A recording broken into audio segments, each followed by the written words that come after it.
Welcome back everyone to a sneaky silver Cobra Kai Season 6 Part 2 Watch Party! The fan favorite of the last two seasons was easily Terry Silver. He embodies Cobra Kai. He kicks ass and is just plain awesome. Many cheered when he stomped on Daniel's face. And while Daniel ultimately got the best of it with Silver and even got Silver arrested, fans wanted him back. Bad. Except he was nowhere to be found in Part 1. He got a mention in the first episode is all. However, there's strong possibilities he could come back in Part 2. Now, in regards to his charges, he will almost certainly get off. Even though he assaulted Stingray, who ultimately admitted the truth, Stingray is not exactly a reliable witness now. It's hard to believe a witness is telling the truth after he already testified something completely different and sent another man to jail. Silver's lawyers are good enough to get those charges thrown out. His relationship with the DA will ensure nothing else gets filed. The end result is no consequences for Terry Silver. All that was required was a bit of time. That time has passed. It has been several months now since the end of Season 5. And with the accelerated speed of the justice system in the Miyagiverse, it is extremely likely Silver is now a free man. But now that he is a free man, what comes next? Well, he was attacked, defeated, and arrested. The core philosophy in his life is no mercy. So you tell me, what do you think a man who lives by the adage, no mercy, would want to do after he's released from prison?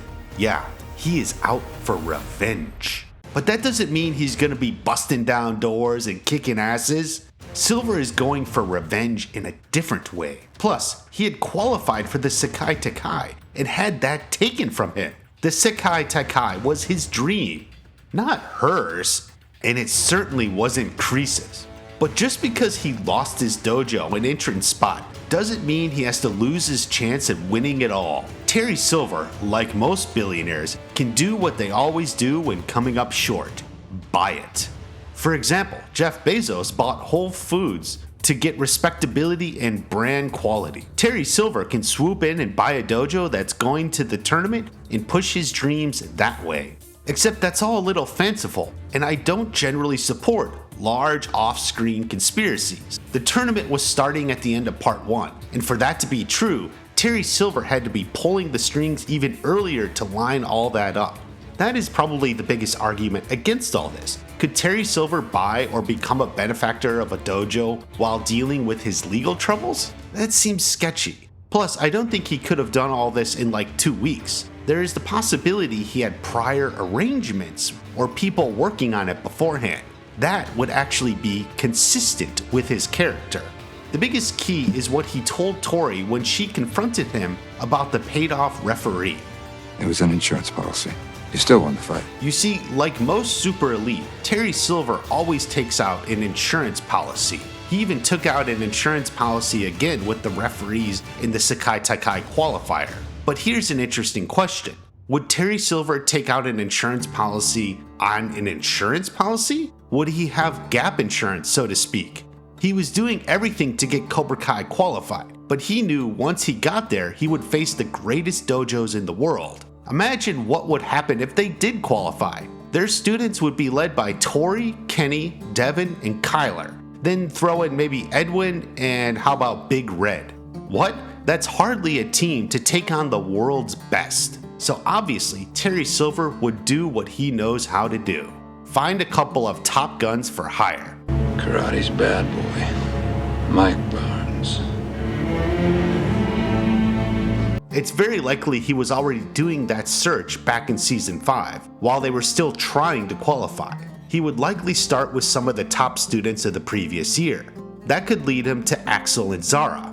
However, he wasn't going to tap those students too soon. He may have had another insurance policy set up. Basically, if Cobra Kai doesn't qualify, he buys or takes over a dojo that is qualified. In Season 5, he was buying dojos left and right. It's not a stretch at all that upon some research, he found an international dojo that needed a sponsor. That dojo could have been the Iron Dragons. Now, the Iron Dragons are from Hong Kong, China. It's likely they have a rich history in the Sekai Taikai going back decades.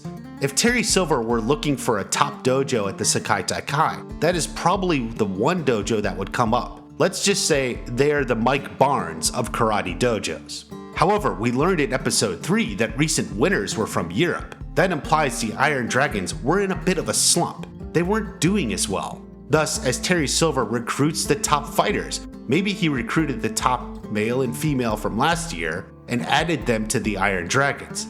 That would explain why these two are clearly not from Hong Kong, China, but they're fighting in the dojo as team captains. Now, if Terry Silver had stayed in control of Cobra Kai, he would have added Zara and Axel to his own dojo. The final team would be Axel, Zara, Tori, Kenny, Devin, and Kyler. That's a pretty formidable lineup, even if Kyler is a bit of a goofball. So Terry Silver had multiple wheels turning at once. He was looking to maximize his chances of winning, as any good billionaire elitist does. It's impressive. So while this involves a lot of off-screen action, it's all fairly consistent with everything we know about Terry Silver.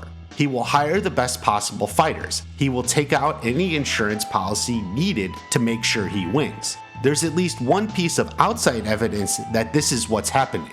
After part 1 came out, several pictures of the Sekai Taikai flooded social media. It was really all a bit much and it had moderate spoilers. One important picture had a very dapper Thomas Ian Griffith. He was definitely in character as Terry Silver right there at the Sekai Taikai. Assuming he only recently had his legal problems settled, why else would he jet to Barcelona immediately unless he had some stake in the tournament? He could have used the opportunity to rebuild in the valley while Daniel and Johnny are away. Now, nope, there he is. It's worth noting he's currently in the credits on IMDb for several episodes as well. That proves he's back, and like I said, he's not there to take in the scenery. He is there to win. But then, he doesn't have a dojo, right? Except, obviously, maybe the Iron Dragons. I believe Terry Silver somehow used his money to at least buy influence with the Iron Dragons. His offer could make a lot of sense. If they win the Sekai Taikai, he gets the rights to open up franchises in America. That way, he rids himself of the now tainted Cobra Kai name, but still gets to use his teachings. He brought in Axel and Zara to guarantee victory. That's why you have two foreigners fighting for Hong Kong, China. If Silver and the Iron Dragons win, then the threat of a nationwide dojo chain is real. All he's doing is a little paint job. It's the same Cobra Kai philosophy and dojo, just dressed up with a different name and colors. This will create a lot of internal troubles with the students. Kenny, we know, fights as an alternate for Miyagi-Do, except he was and still is loyal to Terry Silver. Sean may have said some of those teachings are whack, but in the moment, Silver could convince Kenny he's right all along. I mean, who would you take the advice from? A successful billionaire or your ex-convict brother? Silver doesn't have to sow doubt with Kenny. He already feels like he got sabotaged unfairly. He also thinks Lepusso did it. Now, would he break ranks and side with Silver? Hard to say. It could prompt Devin to tell the truth. Now, Silver had a more complicated relationship with Tori. She trusts Kreese, not him. However, he could get in her head by making her think the referees have all been bribed.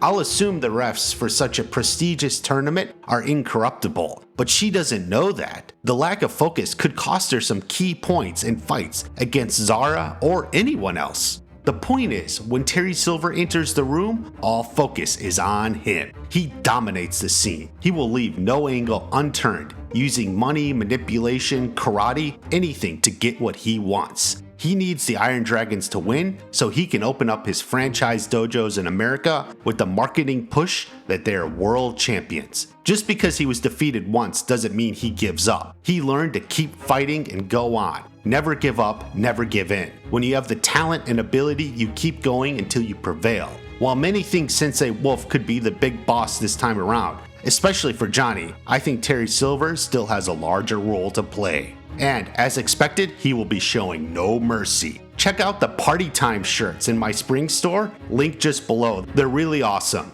Have a great day. I'll see you at the next watch party. Party time.